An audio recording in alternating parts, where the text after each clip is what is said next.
Presiden ke-7 RI Jokowi angkat bicara pasca 100 hari pemerintahan Presiden Prabowo Subianto dan Wapres Gibran yang dinilai berjalan dengan sangat baik.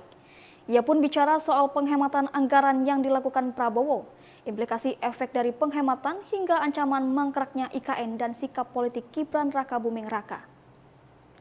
Jokowi juga bicara banyak soal vandalisme Adili Jokowi yang menurutnya merupakan tindakan atau ekspresi terhadap sesuatu.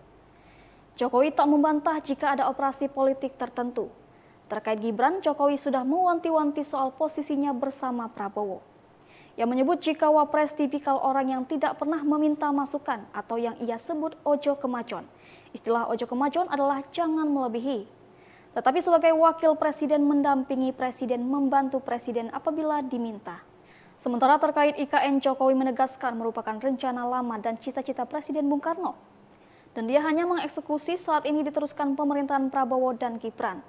Sebab IKN proyek jangka panjang bisa 10 tahun bahkan 15 tahun. Jokowi menghormati keputusan Prabowo namun mengingatkan bahwa IKN ini sudah ada undang-undangnya dan disetujui 93% fraksi yang ada di DPR. Terkait dengan penghematan anggaran mencapai 300 triliun, Jokowi pun menghormati keputusan tersebut dan sangat bagus. Di grassroots, di rakyat sangat bagus dan nanti akan